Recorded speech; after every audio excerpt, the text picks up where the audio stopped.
Mary and Martha wanted to see Jesus, but they did not want him to come and comfort them or cheer them up. No. They wanted his power. They had something that really grieved them, that they were completely worried and consumed with, and they wanted his power to fix it.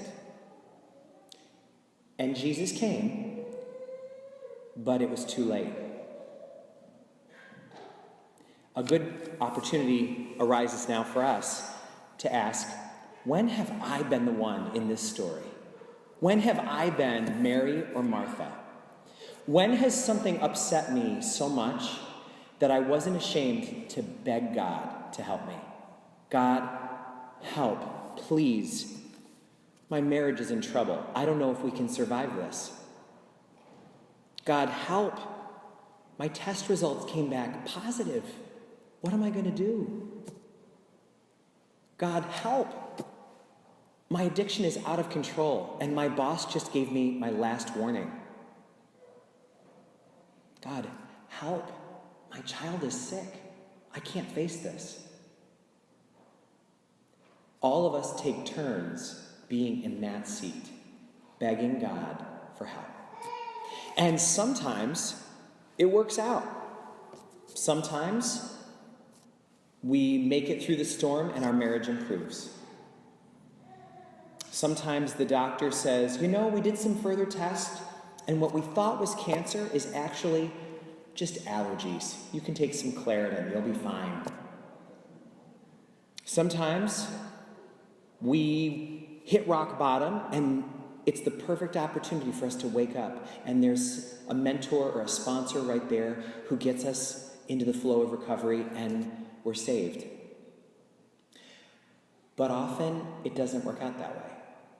Many times, the rocky trouble that we're in leads to a divorce. Sometimes the diagnosis is stage 4. Sometimes we don't wake up in time and we get deeper and deeper into the agony of addiction and lose everything.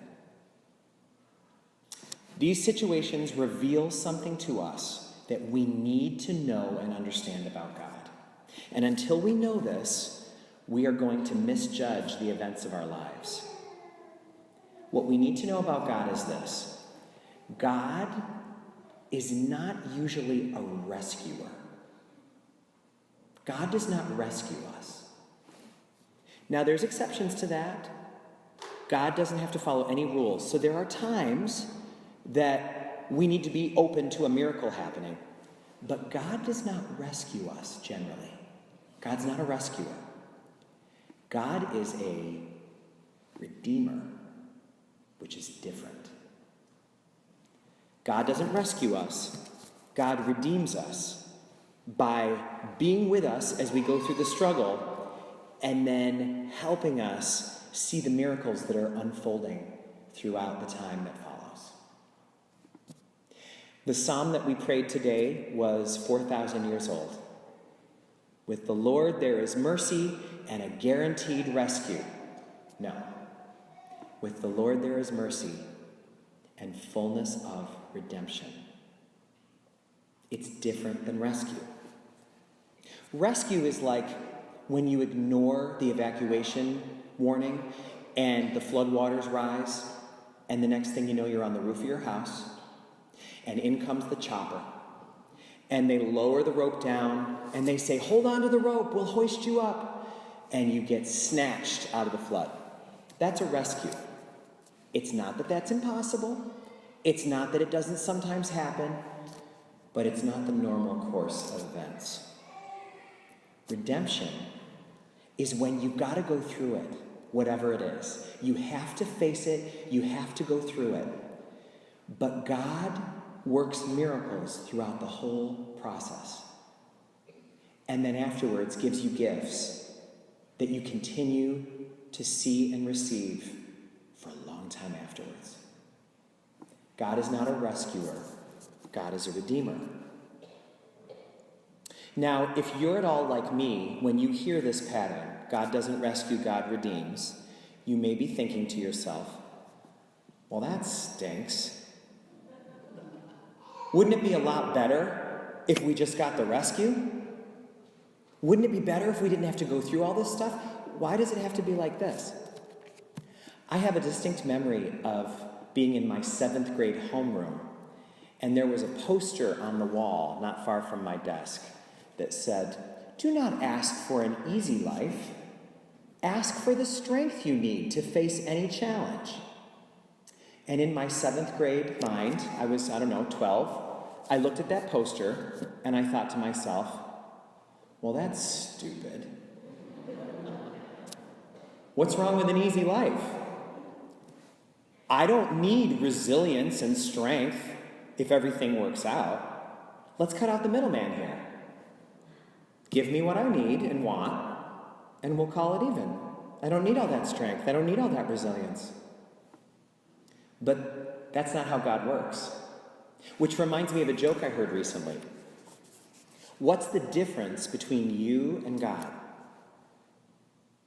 The difference is God never thinks that he's you.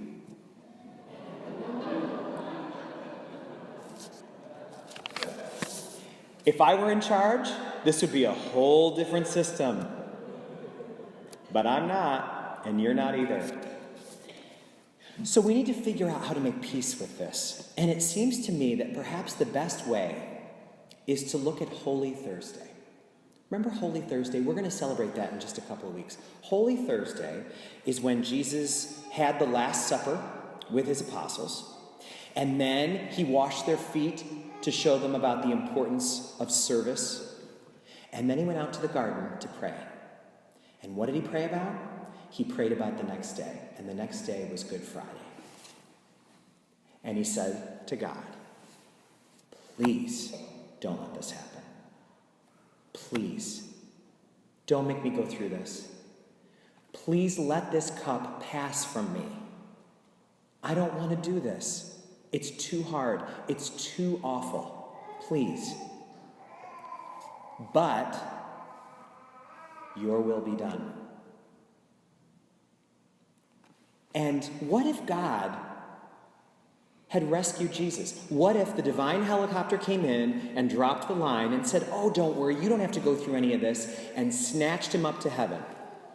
There would be no Good Friday, and there would be no Easter. The story would end with a rescue. And where would we have gotten our hope from? And how would we ever have made sense of our lives if that had been what happened?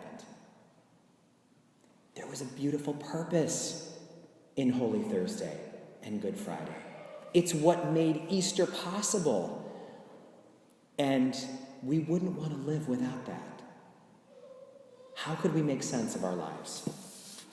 So this week, we are being invited to recognize the pattern that we wish weren't true but is. God does not rescue. God redeems. And let's pray for the strength we need to accept that. The most perfect prayer we could ever pray is, your will be done, God. The one that Jesus prayed on Good Friday. And you know what? Jesus was brilliant. Because what did he do? He took that prayer and he wove it right into the prayer that he told us to say every day. Right? Thy kingdom come, thy will be done. We say that every day. And we need to grow in our ability to mean it. What it means is, if we're going to let go of having everything work out the way we want it to, what we can ask God for in place of my will being done is for the strength to face whatever we need. Let's ask for the ability to cope. Just give me the strength, God, to cope with whatever it is. Give me the hope I need to see that it's all going to be okay in the end. Give me whatever I need. Because we know now that after Good Friday came the best miracle that ever could have happened. That was so much better than a rescue. And without that, we would never have been able to recognize that there will always be death. We will always have to face the cross. But after every cross comes a resurrection.